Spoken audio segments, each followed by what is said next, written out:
O assunto agora aqui na Rádio Band News FM é a política. 2018, muita gente de olho nesse cenário. E para trazer novas ideias aqui na programação, é sempre bom conversar com gente que entende e com gente que está disposta a trazer aí novas oportunidades para esse cenário. Eu recebo no estúdio aqui da Band News FM o advogado, mestrando em Direito Constitucional pela USP, Henrico Mizasi. Obrigada por vir aqui no estúdio da Band News FM. Seja bem-vindo. Obrigado, é um prazer enorme estar aqui. Bom, o Henrico tem 23 anos. Exato. Acabou de se formar praticamente e já está aí cheio de ideias para a gente renovar a política, né? Vamos começar falando de maneira mais abrangente, assim, o que pode ser feito atualmente na sua avaliação? O que precisa mudar? Difícil, né? É muito difícil. E é uma questão que me preocupou desde cedo na faculdade, que foi orientando os meus estudos, foi justamente os problemas institucionais que a gente tem no nosso país, no nosso sistema político. Porque eu acredito sim que a renovação política é absolutamente essencial para esse momento que a gente está atravessando no nosso país. Mas uma renovação política que não vem acompanhada de algumas reformas institucionais que mudem o comportamento, mudem as práticas da nossa política, é uma renovação que está fadada a ser só uma passageira. Então eu acho que uma das reformas mais essenciais que a gente precisa fazer é na instituição da presidência da República no nosso país. Nós temos um cargo de presidente da República que cumula funções e poderes absolutamente incompatíveis entre si. Vou dar um exemplo. O presidente da República é eleito, ele vira automaticamente o chefe de Estado, o chefe de governo e, na prática, um chefe da administração pública, porque ele tem influência na nomeação de milhares e milhares de cargos.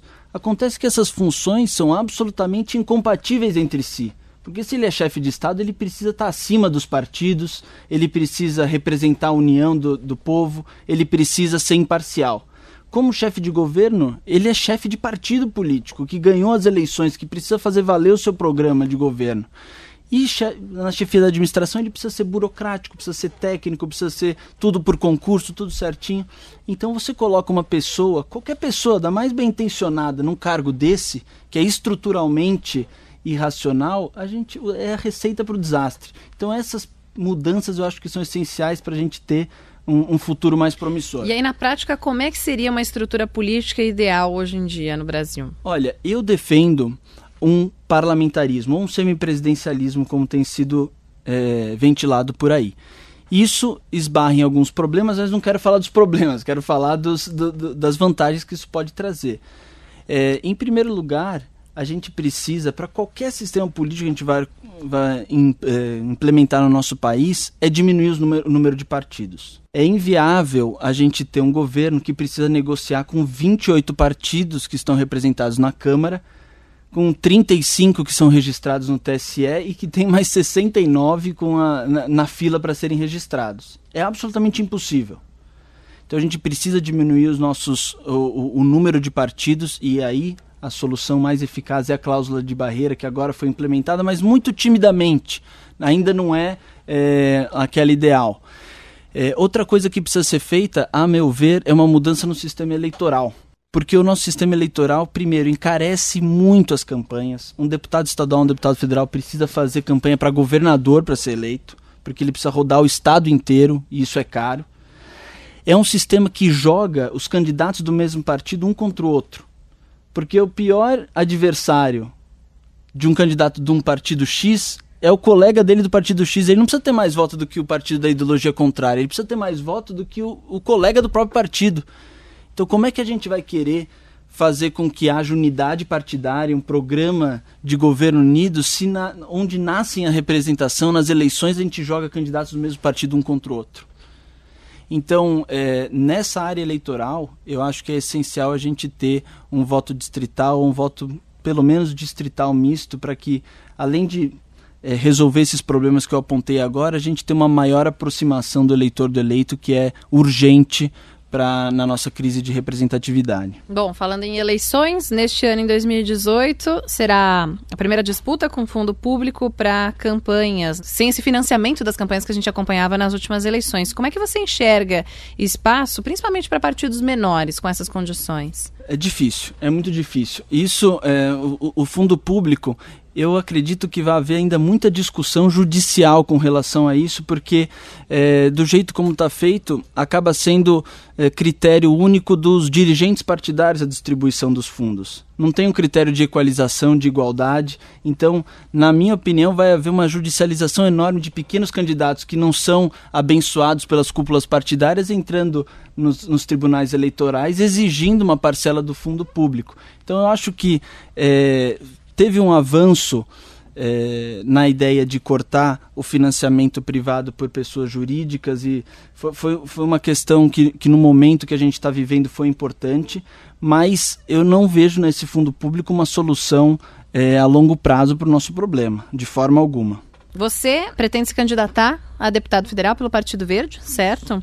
Se for eleito deputado federal, quais projetos você aprovaria? Quais são as suas intenções? O meu foco e a razão pela qual eu estou me envolvendo com política é a reforma do sistema político. É a reforma, essas coisas que eu vinha apontando aqui para você, são a minha grande preocupação. Por quê?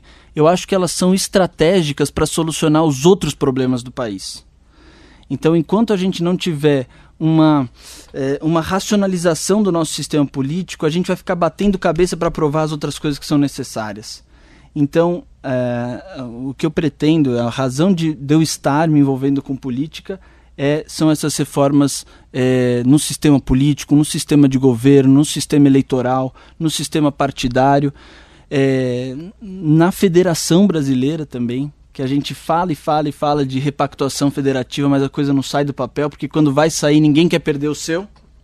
Essa é uma outra coisa que a gente precisa recuperar, da política como o âmbito do consenso, como o âmbito da negociação no sentido positivo. Eu deixo de ganhar um pouco, você deixa de ganhar um pouco, a gente entra num acordo para que estejamos em paz. Eu acho que a gente caiu muito num justicialismo na política, de buscar sempre o absoluto, o correto, o errado, dividir completamente as pessoas e não buscar o consenso, claro, fundamentado na ética, na busca do bem comum, mas buscar esse consenso entre as pessoas. E só para a gente encerrar, Henrico, quais medidas você acha que poderiam ser adotadas para a população ter um pouco mais de consciência política? Você acha que falta essa consciência política na população ou faltam opções interessantes nas urnas na hora do voto? Não tenha dúvida, eu acho que falta consciência. É um círculo vicioso, né? Você tem poucas opções, você está longe dos representantes, entende? O sistema proporcional proporciona isso, um afastamento muito grande entre o eleitor do eleito, que eu acho que pode ser solucionado com o voto distrital. E a outra solução é a conscientização, é a educação, é o papel da mídia de traduzir temas muitas vezes áridos de uma forma simples e de uma forma direta para que todos possam se envolver e ter a consciência de que numa democracia, isso é o que faz a dignidade da democracia na minha visão, todo mundo tem que se colocar na posição de representante de todos.